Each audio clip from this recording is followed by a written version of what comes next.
Hi, all. Welcome to another episode of Saturday Architecture.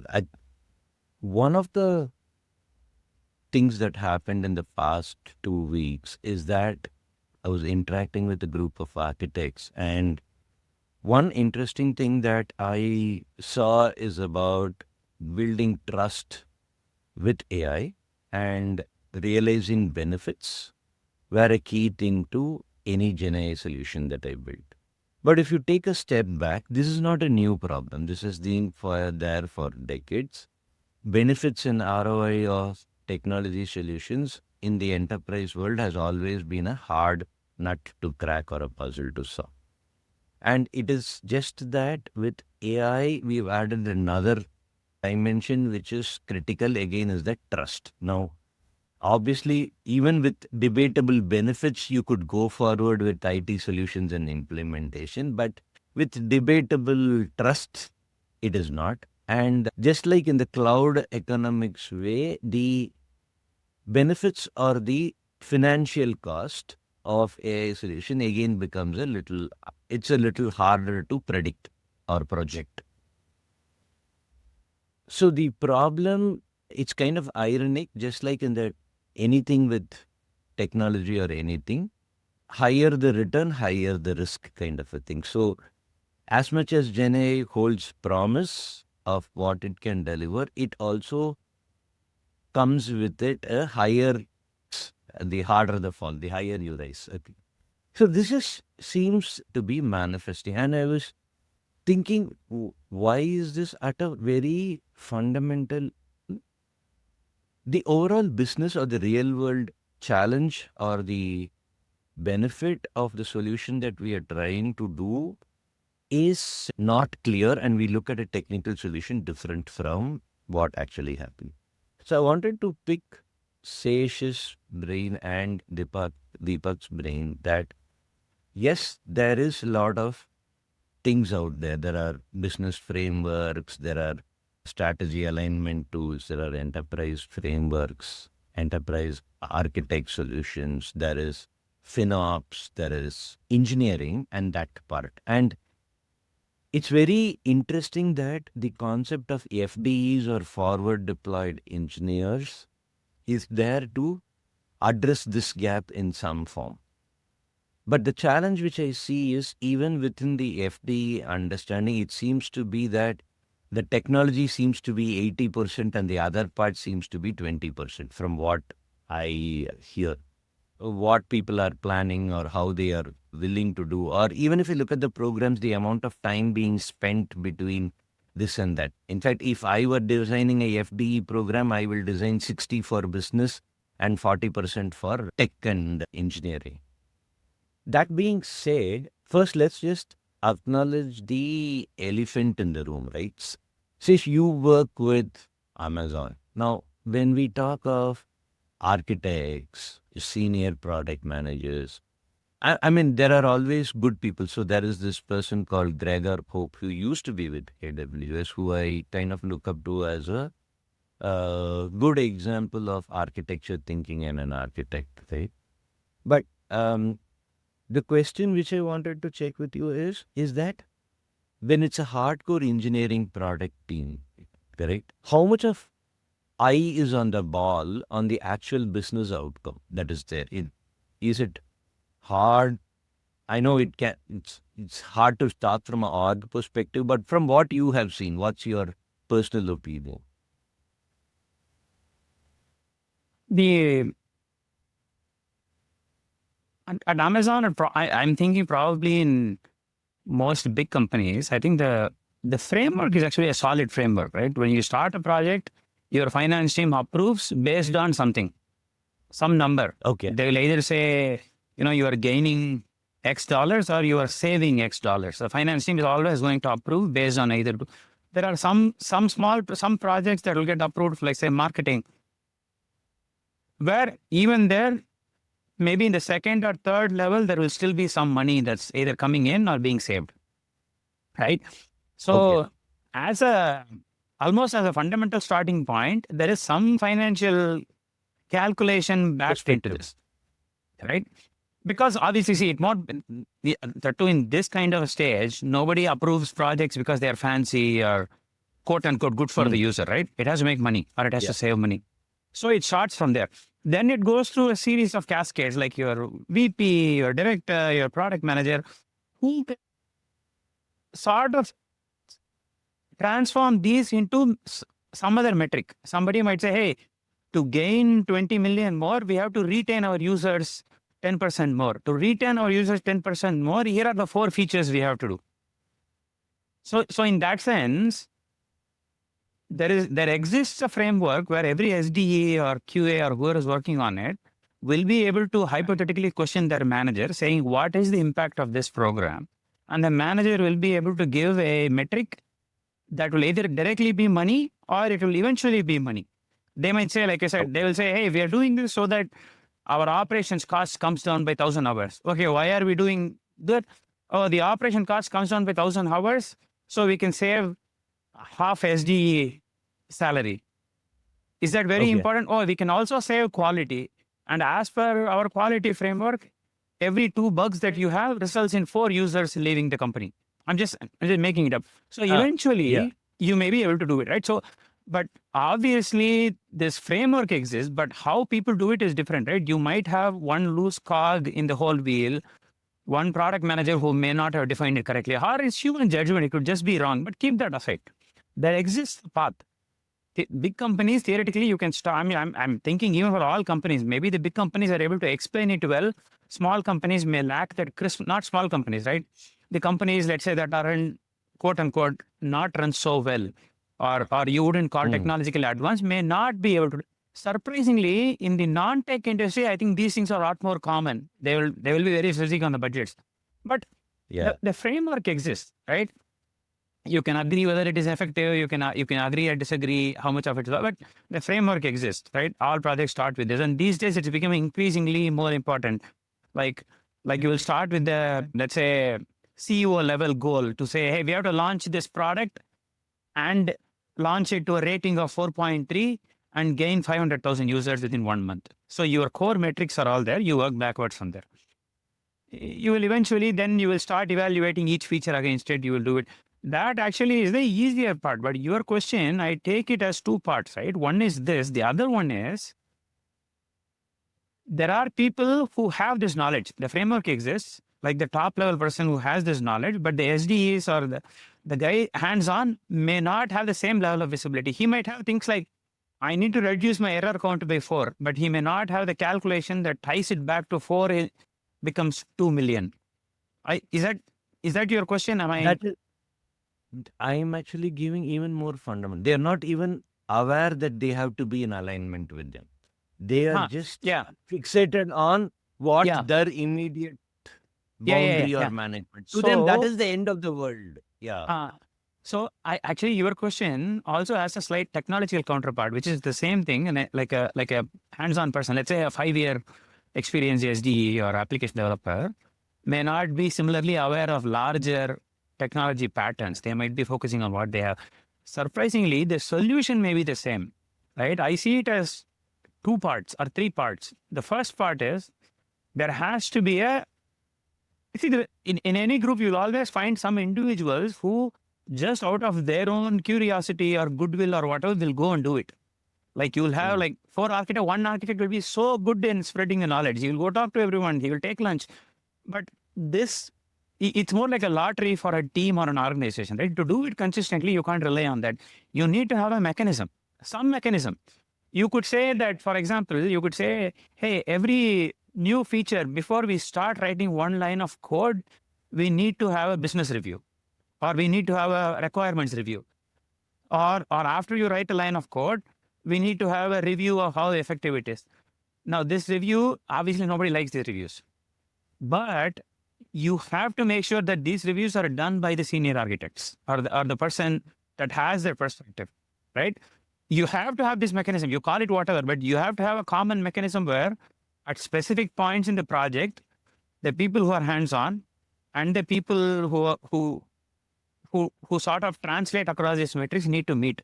The second more important part is, for both the people who are expected to spread the knowledge and the people who have to assimilate, Ah, Their growth or reward have to be tied to how well they are doing it. Right? Amazon, again, I'm going to use the word Amazon to mean most of these big tech companies, Microsoft, Google, whoever. Right? So you will have promotions, right? There is a senior SDE grade, and then there is a principal SDE grade. The jump between senior and principal is so huge. Within oh, senior, you can go a little faster. At that point, Amazon will say, hey, to go from a senior to principal, not only you have to be good, not only you have to be technically proficient, you have to show a lot of business impact, but you have to do a community project. You have to show what you have done to help Amazon as a whole, right? And then mm, with the principal SDEs, their annual review, annual reward, all of it will go away. Okay, yes, you did what has been asked. You did your work to help the organization. What have you done to help the company? If you are an architect in whatever, Alexa, doing this, yes, you helped Alexa. Are there good things that Alexa has done that you have propagated to AWS? Or are there okay. bad things Alexa has done that you have prevented AWS from doing? So that focus is there. Usually your topmost rating and the big rewards that people get, you won't get until you show some community collaboration, right? And then for the principals, so the principal roles in these are roughly your senior architects, right? They're, you have to have community engagement. Like they will ask, hey, how many reviews have you done? Like, how many SDs are you mentoring? Are you mentoring 4 SDs? Are there SDs that you helped promote by mentoring? So these become so strong metrics. So now if I am a principal, even if I'm an Mm, introvert, I don't really believe in sharing knowledge. I'm forced to do it, right?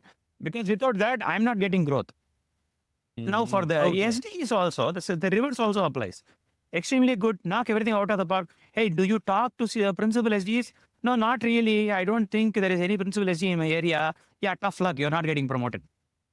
We need Got you to it. talk to a Yeah. principal SD. If there is no principal SD in your area, go find some random principal SD at anywhere at Amazon. Talk to them. I want their feedback. Like if you're going to become Ah, a senior to a principal, I want one principal's feedback, like promo feedback, saying yes, this guy is ready. just to Now clarify, are you, whatever you're talking, is it a framework that exists or yeah, a basic structure? Oh, it's a thing within it it. Okay. exists, but then it takes a lot of maturity and throwing away your cynicism to see that this framework exists. This framework absolutely exists. Like if Okay. you built an organization with full of goodwill, you will still do it. But humans are humans. The usage and the implementation is so screwed up. But if you are the CEO of a company like Amazon or Microsoft, you look down, you are seeing the framework is net positive. It is helping spread knowledge, right? Your principal SDE who makes whatever $800,000 per year, if he wants to make $1.2 million per year, he has to go on stage and talk about it in some Amazon reInvent event. Now you can say, hey, this is pure marketing visibility. No, but that guy is going to spread the knowledge, right? He talks in reInvent, then some random team at Amazon will say, hey, what this guy said totally makes sense for us. So let's do it. We are saving $4 million because we are not trying to do what even assuming 50% of it is bad practice, like, there is a coterie culture, there is like boys club, it still is net positive. So this mechanism, so you have to have this mechanism and then you constantly work on refining this mechanism so that this knowledge flow exists. Like you basically get to a point where as a rule, you can say, hey, if you are a senior architect who got promoted internally, I know that you have done community efforts. I know that one of the things that you were promoted on was your ability to spread knowledge. Similarly, if you are an SDE who's got top ranking, I know that Mm, you are eager, you are active in those communities, you try to assimilate knowledge. Now, this is a tech level, but you can easily apply this to a product level also, right? You could say an organization has to have a mechanism where they would say, if an architect is getting promoted to senior architect because of successful delivery of a project, he would say, look, I need to hear from the chief product guy that your work for impactful. Obviously, you don't say it at the last day. You say it on the first day so that this guy constantly talk to the chief product. The chief product guy will say, oh, you're not only designing cool solutions, but you're also doing something which actually makes my requirements easier or meets my requirements. So to sum it up, you have this kind of a mechanism Like it could literally be a review meeting where people just talk. You don't care about what happens in the review meeting, and then you bake the usage and the output of that mechanism into your reward system. I think, yeah, I think that's the key point is couple of things, right? I think that risk and reward, or rather than the risk, it is more Effort. like the effort that is being put. There needs to be a tangible thing for both. Just a minor trivia kind of a thing. You talked a lot about principal engineer. Is there a concept of architect and principal architect there? Yeah, at your Amazon, architects are more in a customer facing role. Like you are deployed to a bank, you are building solutions. Internally, there is no Okay. architect role. Principals are roughly senior architects. Senior SDEs who are in the last 1 year of their promotion window are typically the architects. Like these are the guys that will decide how this 10 systems that work together, they own the design.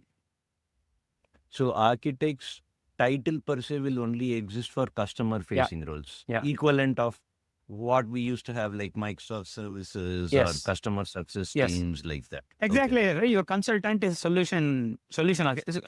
Amazon has this role called solution architect, which is typically almost always external facing. Okay. And just from an operational perspective, they will be a part of consulting services, or will they be a part of the product team, extended product team? It's sort of mushy. Some teams Mm. will embed a couple of architects within their team because they feel like, hey, this new technology I'm delivering, I want Johnson and Johnson to try this out, or I want Walmart to try this out. I would rather send my guy. But then suddenly, there will be a org politics. Somebody will say, hey, all the architects under this VP has to report to me because I'm running this architect org. So it is more like a political thing, but I've seen it done both ways. AWS will have architects as a separate organization, whereas in Alexa, we used to have architects embedded within the product group, like engineering, 100% engineering group with the 2 architects. Their work is to go Uh, to customer, take the new solution, deploy, like sort of do the pilot Kumaran, work. those guys are now called FDEs now. those I guess. it's a new terminology, the same Yeah. thing. There was another interesting thing about how the FDs came. Maybe after we finish recording, I will tell that just to remind me. It's a nice trivia. Deepak, in your thing, right? Like with customers, especially with a lot of customers, right? Yours is more like pre-deployment kind of a thing. And also you changed yourself from one to now you are an architect, right? There was some motivation, some reason why the name change happened. From a role perspective, I'm not too sure if anything changed from this thing. So what is it that you see or So you see, at Microsoft architects in the consulting organization, they're more pre-sales than actual delivery, right? So it's also sort of solution engineering, but most actual work is done by consultants at the front end with the customers, right? So coming to your question around what does it really, how we are seeing it at the customer side, right? How customers are using this concept. So I agree with Sesh on the largely from the perspective of the systems exist, right? And this all exists within Microsoft, they exist within Google, all these areas, right? So all the HR frameworks have these things embedded into their commitments, etc., etc. So and what they call as competencies, etc. Right? So they have baked it in, so to say, right? So, but how it happens in practice, right? Whether people are able to uh, get the knowledge which they need and spread the knowledge which they need to, as Sesh mentioned, go and present it at a forum and do all those things. Those things still make a difference, right? It means it sometimes it may be mechanical, right? Mechanical in the sense that it is a forced kind of behavior where people who may not be comfortable presenting are forced to present because they are, that is part of their commitments, etc. They need to do it, right? But that does make an impact. So that does make an impact on internally as well as people we are addressing, the customers, right? And just to Shesh's point on people seeing the business problems, right? So and this is a common problem within technology companies. We see it differently, right? We see it differently because we are always looking at how we get technology into that, whatever the problem we are trying to solve, right? That is what our approach has been. But when you go to a bank or you go to a manufacturing organization, they see it actually very clearly, right? Hmm. They are able to what they so separate the wheat from the chaff, right? Very easily, because they say, "Oh, how this whatever you are trying to sell me or the solution you're trying to tell me is going to impact my bottom line, because this is my process. I know my process very well, and that is where the things get tested, right? And the people in the field, so maybe so this is probably where the engineering teams actually are benefiting from this quote unquote forward deployed engineering, right? So this forward deployed engineering in the Microsoft sense, it means that people who are actually part of the engineering team go into the field and deploy an actual solution, right? So this is where the knowledge coming from the deployment in a real customer scenario comes back to the engineering, right? Because otherwise, if the engineering does not go into the field, they will really not know how their product is actually being experienced by the users, or what is the real value of their product, right? So that way, I think the knowledge so that is the value I'm trying to say of engineering getting involved in actual product deployment and there. Now, this is where the whole politics and other things comes in, as whether we really can scale this, because engineering teams are usually much smaller than the field teams, right? So they cannot really scale to a very large number of customers, right? So that's where you'll have these field organizations who will actually go and do these things. So now it becomes incumbent on the engineering teams and the FDEs to bring this knowledge to the rest of the field. In the challenge is also the other thing, right? When you say solutions are customer facing architect,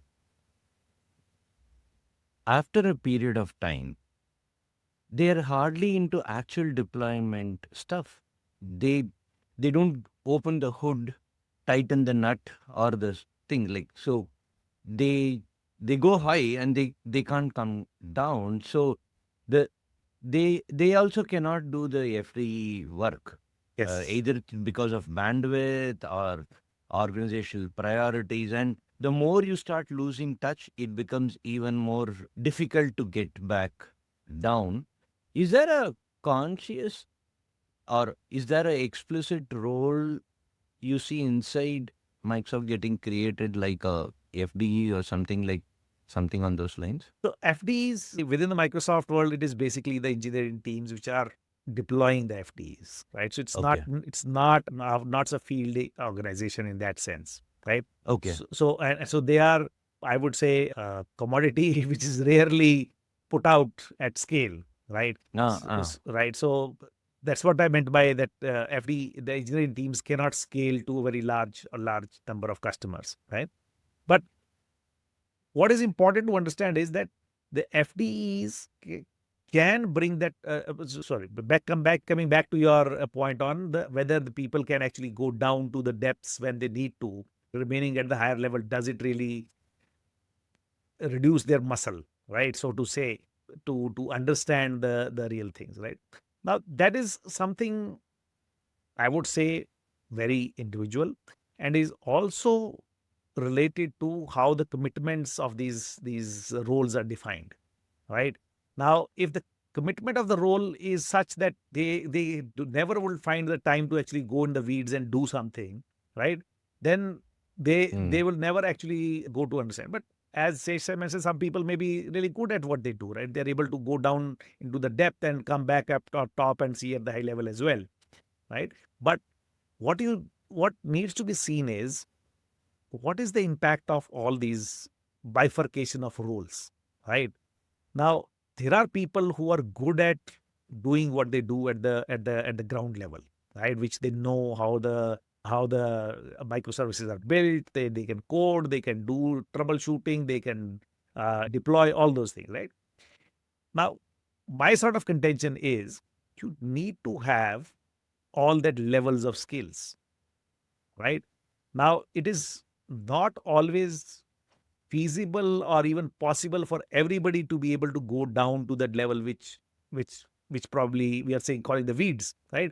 So we probably don't need that, but at the higher level there needs to be an appreciation or understanding of how to use that knowledge which exists at the ground level, right? They don't- See, I'm just going to give an example, right? See, the example of calculator, right? Long division, all of us learned how to do it on paper, all those things, right? Now nobody does long division, right? After you learned it in school, you just understand the concept, it exists, right? And there is a thing called calculator. I can just use it and do it. But that does not make me a bad mathematician or Mathematician. what, right? Because I don't use that anymore, right? So that's the concept I'm going to use. That you still need to have, somebody needs to have that knowledge. Maybe that knowledge exists at people who are building the calculator, how to do that thing, right? That is good enough. I just need to, as at a higher level, as a user of the technology, I need to know how it works, conceptually how it exists. So if that concept is clear and I'm able to call out on that concept and call on those people and understand that they exist, I think that still works as a model. So I think more than the ability, there has to be willingness for a person to go. And the other thing, you have willingness and then the effort, which is, there's a field issue, you are a senior architect or you are a vice president, you are talking to a engineer. The engineer says something like, oh, the AWS cloud shut down for 2 days, so we couldn't recover. Obviously, you ask him more questions, he's going to answer. You won't understand it. Do you have the willingness to go ability to research answer, on it yes, for 2-3 hours? Are you willing yes, to spend? I think a lot of Yeah. people, when you say hands-on or get to that level, they think, oh, I have to open up coding. No, not really. Do you have the willingness to yes. understand? And you will not understand 80% of what the person says. Are you willing to spend time like 8 p.m., 9 p.m. on a Friday going through this document? What I've seen is the so-called leaders who are able to actually dive deep and understand the bottom. This is what separates from them. Like there will be a big meeting, like 50 people are talking about an outage. You say something to a vice president, right? The normal ones will be like, yeah, they will ask the right questions. But the really good ones who are like, who can dive deep will actually follow up with you and say, hey, you said this term. Is there documentation or is there some wiki that you can point me to? You send them, then in 2 hours, they will say, oh, it was very good. I see this particular point. I'm not sure I understand. Or is this what you said? So they will use That's this it, as sort yeah. of a this as a use case to deepen their knowledge a little bit more, to train that muscle some more. That's a brilliant point. I think it works both the ways, right? So for somebody who's purely at the engineering level and then they make something like this increases profitability or whatever, it just says that our operational SLAs will get affected. So the developer will say, oh, to that person, it's Greek and Latin, right? It's like for a senior executive telling, oh, there'll be a concurrency issue Yeah. down. Okay, so both are same. Like, so and Yeah. I Different think that domains, different different jargon. ironically it looks like different. Yeah. It's a different language Yes. word, Yes. right? So I think the common thing across all the threads that we are telling is any new terminology that comes, a commitment to Yeah. understand that deeper, Right word. Commitment right? is the right word. And maybe you will do it little, maybe you will do it very well, but then the commitment to do that, I think that if either systemically or individually it happens, I think that should actually shake us. So it's committing to understand the other world better. And now you might do it depending on the resources that's available to you. I think it's a good discussion. I think for the One overall, point I just want to add to Sesh's point yeah, of being able to go deeper, that is raw intelligence, right? That is raw intelligence of the people involved in doing all these things. It's not just practice, right? It is not just practice. It is it it can improve with practice, but the ability to do it fast and to be able to get identify all those things, that is pure raw intelligence of the person involved.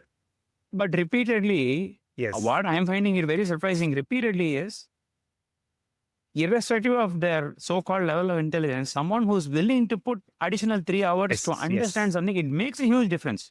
Maybe Yes. for a Means, really smart person, intelligence. it is 5 minutes. Yes. But where I was going there, to me, if someone says they can dive deep or they can get hands-on, I think this is a defining quality for me. Not so much that they're able to code actually. Yeah. I No, what I meant was that the ability to do it also means, Yeah. for example, if somebody has the ability to do it, they might have the willingness to do it, right? So the willingness becomes the rider which makes it possible, but the ability is the sort of the fundamental thing. But yes, that can be honed. I'm not as you saying, practice more. yes. Do also, right? Most of these companies, most of the tech companies have these insanely difficult interviews, much more difficult Yes. than what your job actually demands. So you Correct. can say that you are getting in, you have that baseline high smartness already. Intelligence. Yes. So it's get into a person who's like clinically struggling with IQ. Yeah. I get That's true. Okay. Thanks, Sesh. Thanks, Deepak. That was a good discussion.